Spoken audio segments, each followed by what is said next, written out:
Swastiastu. Halo teman-teman semua, rekan mahasiswaku dimanapun kalian berada. Semoga semuanya dalam keadaan sehat dan selamat ya dimanapun kalian berada. Oke, untuk pertemuan hari ini kita akan membahas lagi salah satu topik yang sangat menarik, masih di bidang akuntansi forensik.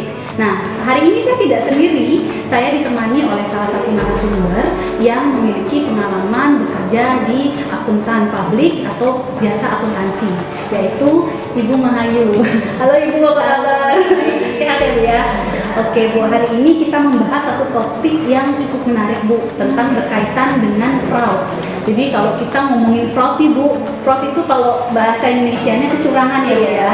Jadi kita ngomongin tentang fraud yang ada di Indonesia. Secara umum kalau kita ngomongin fraud itu adalah kecurangan, di mana kecurangan ini biasanya bisa disengaja, bisa jadi tidak disengaja ya Bu ya. Jadi tapi intinya harus merugikan orang ya. Jadi kalau nggak merugikan belum tentu disebut fraud ya Bu ya. Jadi kecurangan yang sifatnya merugikan, nah ini yang biasanya disebut fraud. Nah Bu, kalau kita ngomongin tentang fraud di Indonesia, otomatis kira-kira fraud yang umum terjadi di Indonesia apa nih Bu kira-kira? Kalau kita bicara fraud udah konotasinya negatif ya. Nah, kalau fraud itu memang banyak sekali jenisnya, kayak tadi Ibu sampaikan, ada yang sengaja maupun yang tidak sengaja. Nah, kalau yang sengaja yang memang benar-benar dilakukan oleh orang tersebut karena memang sudah ada niatnya yang tidak baik. Nah, kalau yang tidak disengaja itu biasa kadang kita sebut dengan fraud berjamaah. Iya. Fraud berjamaah. Iya. Sebenarnya fraudnya itu dari atas, dari manajemen puncak sampai manajemen akhir. Nah, tapi manajemen akhir ini sebenarnya tidak tahu apa-apa, tapi dia terpaksa mengikuti alurnya, itu yang kadang terjadi. Nah, kalau yang di Indonesia ini fraud seperti apa yang sering terjadi? Nah, kalau yang kita dengar di publik ya banyak korupsi, Iya, benar ya. korupsi KKN kayak gitu ya, sama banyak juga yang manipulasi laporan keuangan. Itu terutama yang sudah listing nih laporan keuangannya. Iya, benar-benar. Jadi kalau kita berbicara tentang fraud, hukum fraud di Indonesia, itu kalau di Indonesia sendiri apakah kita punya hukum khusus yang ngomongin tentang fraud? Kalau khusus sendiri sih nggak ada, ya. Apalagi untuk yang audit investigasi swasta, itu kita belum punya. Ya.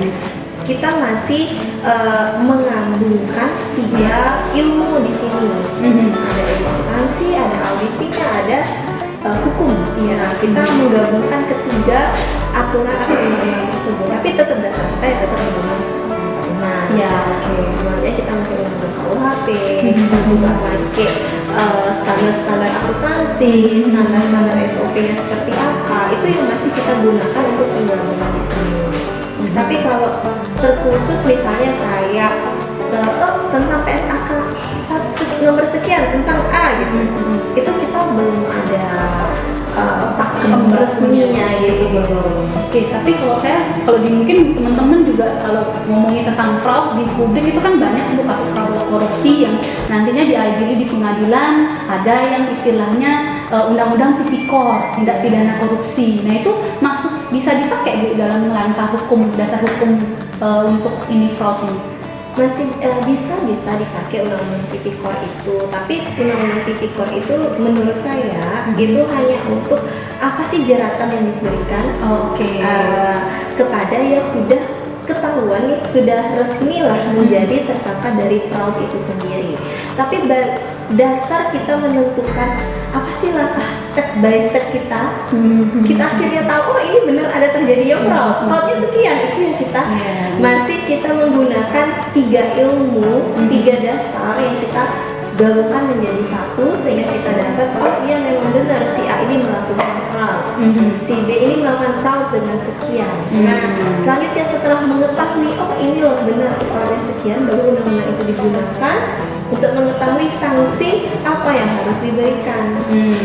Ya, jadi mungkin penerapan hukumnya lebih ke arah sanksi apa sih yang harus dijatuhi. Jadi adanya undang-undang tipikor, kemudian tindak pidana korupsi dan lain-lain itu lebih ke arah apa implikasi dari kejahatan yang dia lakukan seperti itu, Bu.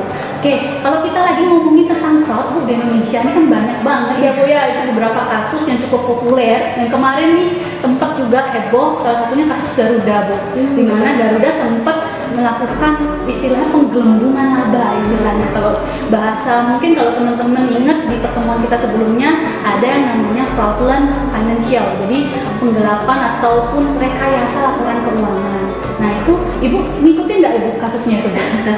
Iya, itu mau nggak mau kita kayak disodorkan ya Iya, sama berita itu iya, ya. Karena di Instagram, di mana-mana kan keterangannya itu jelas bahwa laporan keuangan PT Garuda Iya. manipulatif Iya, gitu ya. iya. Iya ya. Saya mengikuti sih kebetulan, dan tidak hanya Garuda aja sih sebenarnya, banyak kasus-kasus yang sudah terjadi di Indonesia. Kalau dari Garuda itu memang ada sedikit kesalahan juga dari KAP-nya juga yang dinyatakan ikut serta. Oke. Ya, sehingga kalau kita baca conclusionnya ya dari kasus ini kan KAP-nya juga diberikan izinnya. Iya benar. Terus Cukup besar juga KAP-nya itu, Bu. iya, Ancaman juga. itu diizinkan, dibekukan izinnya 12 bulan. Oke. Selanjutnya para direktur Angkasa Pura diminta dan memberikan ganti rugi sebesar masing-masing 100 juta, uangnya nggak dikit ya. 100 juta gara-gara hanya yang dimana laporan sebelumnya dia menyatakan rugi, laporan selanjutnya menyatakan laba. Iya benar. Nah itu yang secara logikanya tidak make sense ya, karena dilihat juga dari skop bisnisnya tidak ada perubahan bisnis yang cukup signifikan. Tapi kenapa? Nah itu yang mungkin kelalaian dulu, belum terlalu teliti mengungkap itu. Bukan kesalahan 100% ya, mungkin yang ada kelalaian lah sedikit. Oke, berarti dengan beberapa kasus yang terjadi di Indonesia ya Bu ya, kita bisa ambil salah satu kesimpulan bahwa peran akuntan forensik juga bisa untuk mengungkapkan kasus ini ya Bu ya. Jadi apalagi kasus-kasus di bidang keuangan seperti Garuda tadi, Ibu tadi sampaikan bahwa ada terjadi bagaimana laporan keuangan sebelumnya dengan yang sekarang itu terjadi perbedaan cukup signifikan. Berarti kan ada sesuatu hal yang dilakukan untuk memanipulasi ya laporan keuangan tersebut. Nah, peran akuntansi forensik di sini menurut Ibu bagaimana? Ya, kalau menurut saya peran akuntansi forensik di sini kita lebih untuk mencari tahu ya sebenarnya. Karena kan di awal itu BPK sempat menyelidiki ada apa ini.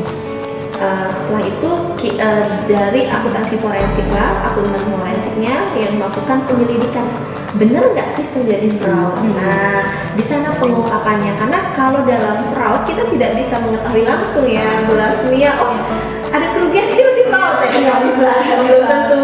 Susah untuk mengakuntabulasi ini berapa sih angkanya, kerugiannya berapa sih gitu kan? Nggak bisa. Jadi kita memang harus melakukan dulu lah seperti review dulu laporannya, kita general audit dulu, kita cek SOP-nya dulu. Oh, emang ada kebocoran nih sedikit, ada sekian kesalahan ungkapan. Nah, kalau di Indonesia kalau udah salah ungkap ternyata itu merugikan, ada tindakan penggelapan, itu juga bisa disebut dengan Oke, mungkin itu saja pertemuan kita hari ini. Saya rasa semua materi sudah kita bahas. Jika teman-teman ada pertanyaan atau ada hal yang ingin didiskusikan kembali, bisa kita diskusikan nanti di ruang perkuliahan. Mungkin cukup sekian dan Om Santi Santi.